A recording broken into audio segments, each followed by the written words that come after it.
प्रणाम। वंदे मातरम। भाई राजीव दीक्षित अमर रहे। जय गौ माता। मानव सेवा संस्थान ट्रस्ट बधवाड़ा चरखी दादरी हरियाणा की तरफ से आज की हमारी वीडियो, जो दिन भर रोग फैलते जा रहे हैं पूरे भारत भर में, पूरे भारत ही नहीं पूरे विश्व की बात करेंगे, क्योंकि पूरा विश्व आज एक रोगों का बहुत बड़ा गढ़ बन चुका है।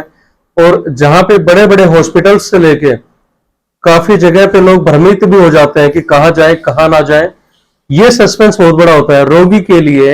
एक डिसीजन लेना, कहते हैं रोग तो ठीक हो जाता है, लेकिन रोग ठीक जब होगा जब रोगी का डिसीजन सही होगा, रोगी निर्णय सही ले पाएगा। और उस टाइम पे रोगी कभी भी डबल माइंड जरूर होता है कि यहां जाए या वहां जाए या कहां पे जाना चाहिए। और इस चक्कर में भारत ही नहीं, आजकल तो मैं कहूंगा हर जगह अंधविश्वास इतना बड़ा बढ़ चुका है। इस अंधविश्वास की वजह से लाखों की जिंदगियां खत्म हो रही है। जैसे कि बहुत सारे लोग, ये जो अब अमावस्या आती है या और कोई ऐसा कोई छोटा मोटा बार त्योहार जो आते हैं भारत के अंदर, तो पहले की चीजों में कुछ ताकत हुआ करती थी।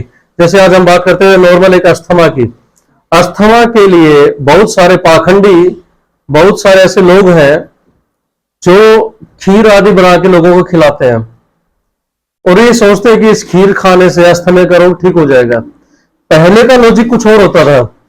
पहले के खान पान में, दूध में, दही में, घी में वो ताकत थी कि लोग पहले बैठे रह सकते थे, पूरी रात जगते भी थे। पूरी रात जगने के बाद वो खीर का सेवन करते थे एज ए औषधि, क्योंकि उसमें औषधियां भी डाली जाती थी।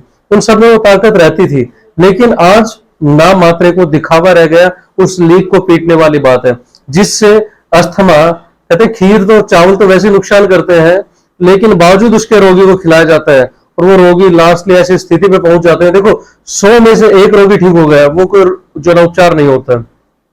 उपचार वो होता है जो 100 में से शायद 5 रोगी बचे जिनको आराम ना हुआ हो।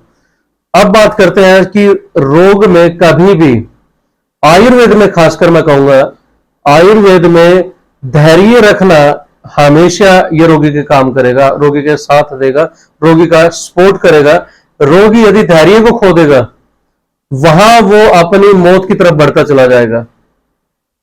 कैसे? क्योंकि कभी कभी रोगी परहेज करने में, रोगी दवाइयां लेने में, अंग्रेजी की मैं बात करूं, अंग्रेजी में रोगी एक साथ 4-5-6 टैबलेट लेगा और एक साथ में फाक सकता है उनको। हम बताते हैं जैसे कि हमने थोड़ा थोड़ा गैप करके रोगियों को बताया कि गैप करके आप दवाइयां लीजिए, तो वो सोचता है जी इतनी सारी दवाइयां, 5-6 प्रकार की दवाइयां हो गई, 5-6 प्रकार के लगा लो कुछ औषधियां हो गई, तो वो लेने से शरीर में जो टॉक्सिन्स पदार्थ है, जो जहरी तत्व है, वो शरीर से निकलेंगे। कोई भी रोग आते समय भी रोगी को परेशान करता है। रोगी के लिए जब उस शरीर से रोग जाएगा तो भी रोगी को थोड़ा सा परेशान करता है। तो रोगी का निश्चित तौर पे हमने यहाँ संस्थान के अंदर कैंसर से लेके, किडनी फेलियर से लेके, हृदय ब्लॉकेज से लेके, शुगर इंसुलिन तक, और नसों के ब्लॉकेज, सुनपन, ये जो आम जो रोग है, जो जनरल जो रोग है, उनमें तो संस्थान में बिल्कुल नॉर्मल इलाज है ही है। कैंसर तक को आज संस्थान में हम लोग ये दिन रात प्रयास किया जा रहा है, दिन रात मेहनत कर रहे हैं कि इस कैंसर को खत्म किया जाए। कैंसर को खत्म करने में भी हमें बहुत बड़ी कामयाबी हासिल होती जा रही है।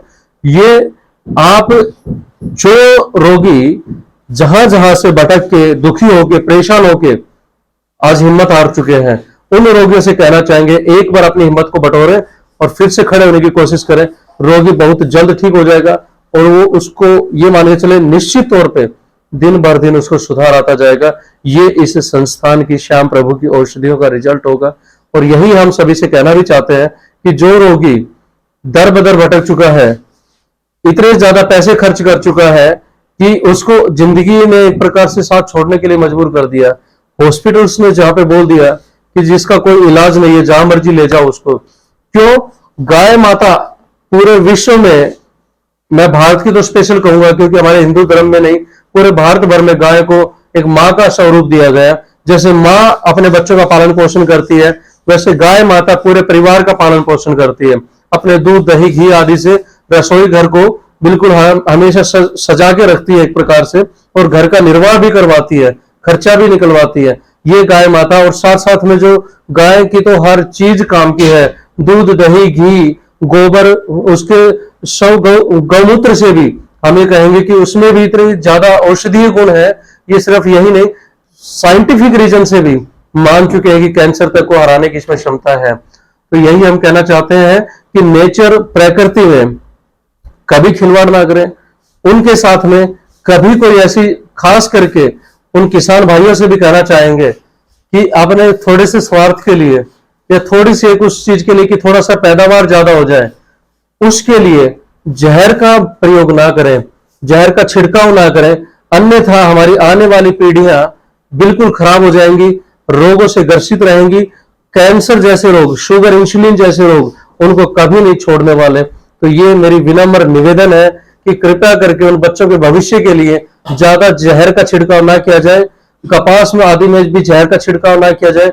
उसके पीछे लॉजिक बहुत सारे हैं, वो भी समझाएंगे आप लोगों को। लेकिन जहां तक संभव हो सके नॉर्मल गाय माता के गोबर से जो निर्मित खाद है उसका प्रयोग करें, डीएपी के चक्कर में ना पड़े, फसल आपकी बहुत ही अच्छी पैदा होगी, ये हम लोग दावा कर रहे हैं।